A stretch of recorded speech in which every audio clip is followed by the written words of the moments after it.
Est-ce que, est-ce que les femmes, elles sont conscientes en vérité? Est-ce que les femmes, elles sont conscientes de leur vrai pouvoir?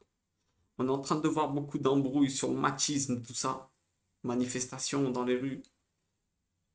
Mais est-ce que vraiment les femmes, elles sont conscientes de leur vrai pouvoir? On va en parler. J'aimerais vraiment que toutes les femmes, elles voient cette vidéo. Ça serait un truc que j'aimerais vraiment, hein. Vraiment parce que je pense qu'en vérité, beaucoup d'entre elles, elles passent à côté de ce qu'est leur vraie puissance.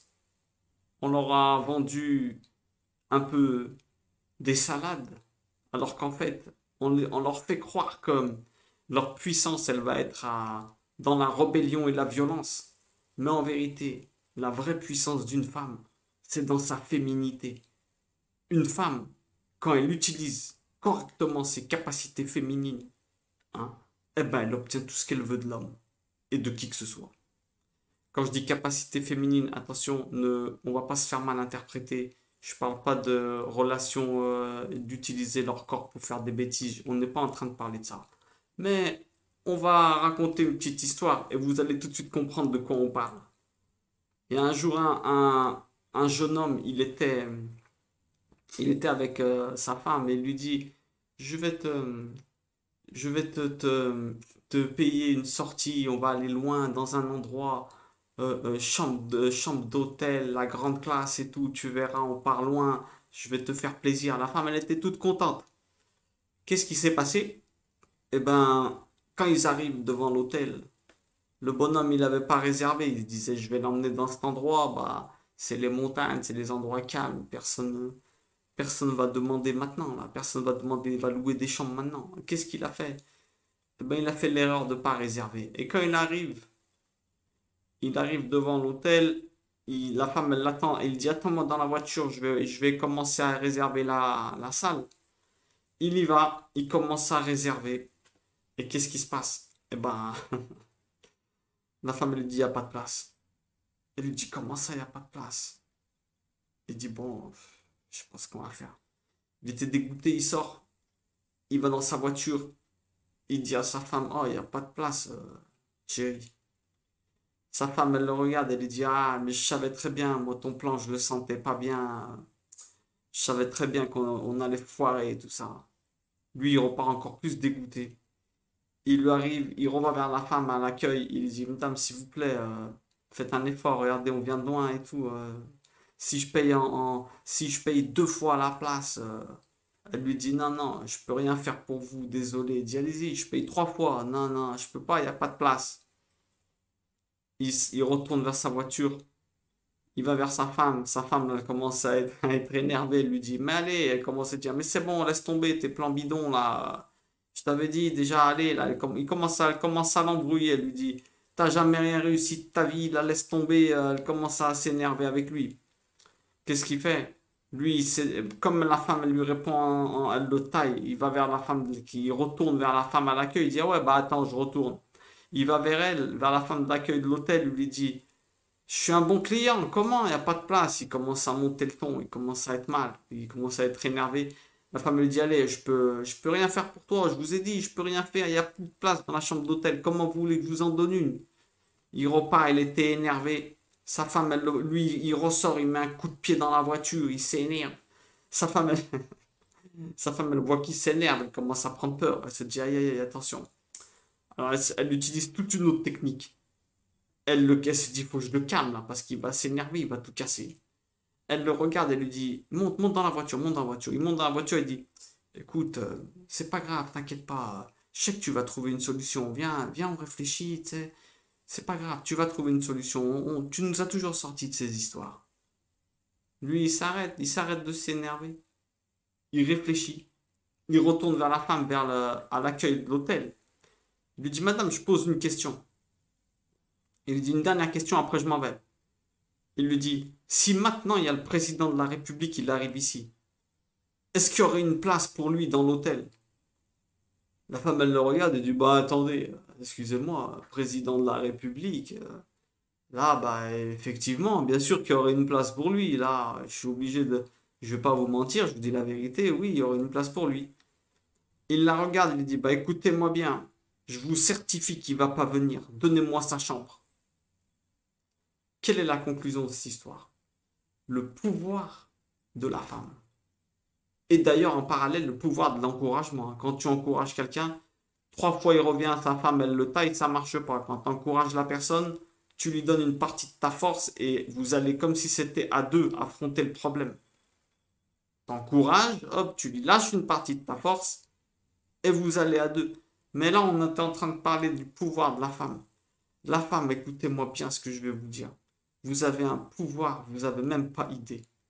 Il y en a qui ne le savent même pas. Votre sourire, votre gentillesse, hein, eh ben, je vous dis tout de suite, elles peuvent calmer n'importe quel lion. Et vous pouvez changer votre mari, vous pouvez changer votre fils, ne serait-ce qu'une gentillesse par jour. Une chose, pas, vous allez me dire c'est de la soumission, n'importe quoi. Pour la paix et la joie, ça n'existe pas la soumission. Il n'y a pas d'orgueil dans ce cas-là. Les femmes, vous avez le pouvoir de rendre heureux la famille. Vous êtes le pilier de la maison. Écoutez bien ce que je vous dis. Quand la femme, elle est heureuse, toute la maison, elle va bien. Quand l'homme, il est heureux, si la femme, elle va pas bien, la vérité, il n'arrivera pas à relever la maison comme la femme, elle arrive à relever. La femme, vous avez un pouvoir dans votre bouche de d'encourager, de relever et de rendre la vie plus joyeuse aux hommes.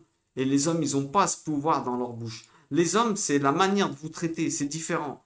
Les hommes, si vous traitent avec tendresse, si vous donnent l'exclusivité, s'ils vous écoutent, c'est différent. Mais la femme, je vous dis la vérité avec vos mots, vous avez un pouvoir, vous n'avez même pas idée. Vous pouvez éteindre le feu ou l'allumer, ça c'est clair et net. Quand, quand quelqu'un fait quelque chose autour de toi, si vous êtes, écoutez bien, encouragez-le, encouragez votre mari. Faites l'essai là. Quand il répare quelque chose dans la maison, au lieu de lui dire, ouais, bah, c'était normal que tu as fait ça, il était temps, dites-lui, ah, bah, je suis content de ce que tu as fait. Ah, bah, ça me fait plaisir ce que tu as fait.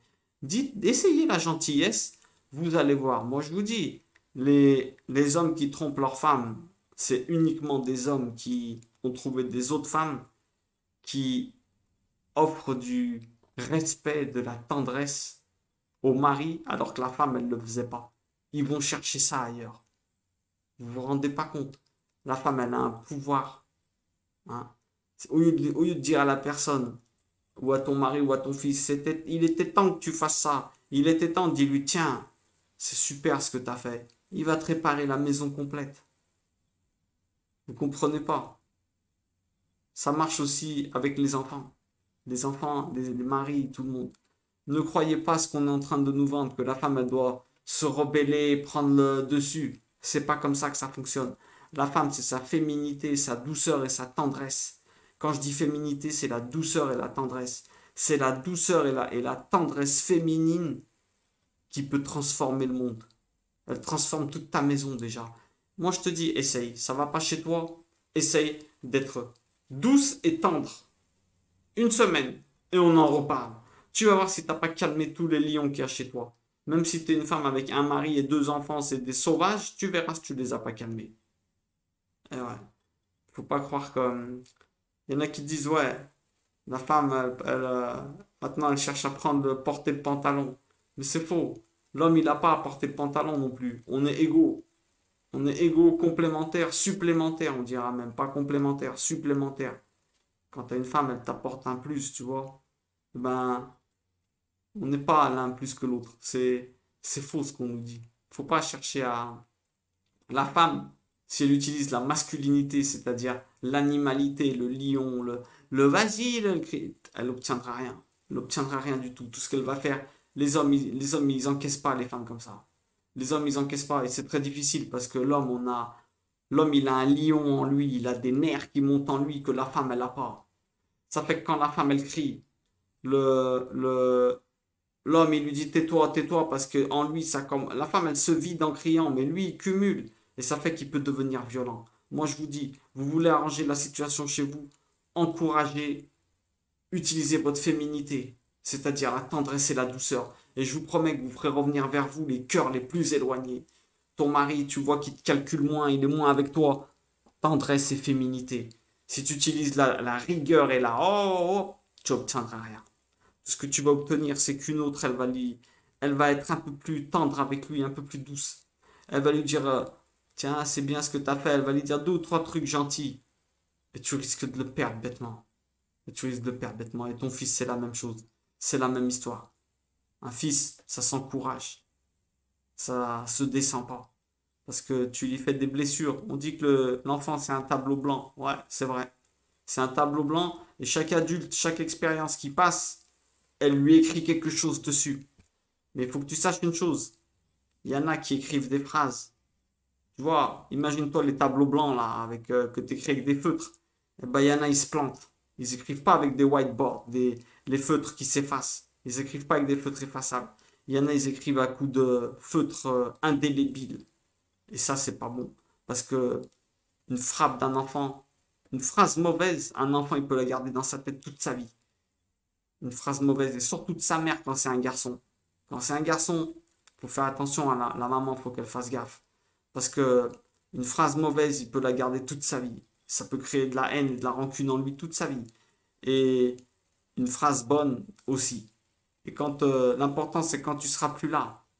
Quand tu seras plus là, il faut que tes mots ils continuent à résonner. C'est rester vivant quand tu seras plus là. Qu'est-ce que ça veut dire? Ça veut dire qu'en cas de chute, eh ben, il faut qu'il se rappelle tout le temps ce que tu lui as dit. Et il vaut mieux pas que ça soit des phrases négatives parce que il risque de pas trouver la force de se relever. Alors que si tu lui as dit des choses encourageantes, eh ben toujours il arrivera à trouver cette force. Il aura encore des résidus de la force que tu lui as rentrée à l'époque. Je vous dis, je répète et je termine, la femme, son vrai pouvoir, il n'est pas en devenant masculine, criant, se rebellant, montrant, ouais, moi je suis... Non, c'est complètement faux ce qu'on vous vend. Votre puissance, elle est dans votre féminité, votre douceur et votre tendresse. Une femme qui est douce et tendre, elle obtient tout. Le monde, il est dans ses mains. Une femme qui crie, qui fait comme ça, là, ben, tout ce qu'elle a, c'est son mari qui la déteste, ses enfants qui ne l'écoutent plus, qui en ont marre de l'entendre crier, qui ne la calculent plus. Et elle a son mari qui la trompe dans sa tête. Dans sa tête, il se dit, waouh, à l'époque, waouh, si j'avais su, ne faites pas cette erreur. Ne devenez pas masculine. Ne devenez pas masculine parce que vous êtes beaucoup plus que l'homme, en vérité. Vous avez plus de pouvoir que l'homme, les femmes. La vérité, hein. Un homme avec ta bouche, il a du mal à te relever. Mais une femme avec une phrase, elle relève le mari. La vérité, hein. La vérité, hein. Allez, je ne vais pas vous prendre plus la tête. Je vous dis, soyez forts. Et surtout, n'oubliez jamais que ni l'homme, il doit porter le pantalon, ni la femme. On est égaux. Alors, n'écoutez pas ceux qui disent la femme doit s'affirmer, c'est faux. La femme, elle doit développer et se rendre compte de ces grandes, grandes facultés qu'elle a dans sa féminité, c'est-à-dire sa plus grande arme, la douceur et la tendresse. Pas devenir un bonhomme, se mettre à crier, ça marchera pas, ça. On on n'éteint pas le feu par le feu, c'est clair et net. On éteint par l'antagonisme, c'est-à-dire le feu, c'est un lion, l'homme, il a un lion en lui, hein. L'homme, c'est un animal, hein. La femme, c'est pas dit que c'est un animal, mais l'homme, oui. On n'éteint pas un lion avec le lion. Tout ce qu'on crée, c'est une bagarre encore plus forte. On on n'enlève pas l'obscurité avec de l'obscurité en plus. C'est uniquement la chose antagoniste. Un lion, tu veux l'arrêter, il faut de la douceur. Et c'est exactement ce que les femmes, elles ont en elles. Alors développez plutôt ça. Et n'allez pas rentrer dans des révolutionnaires, la femme, la femme, la femme. Non, c'est un mauvais combat.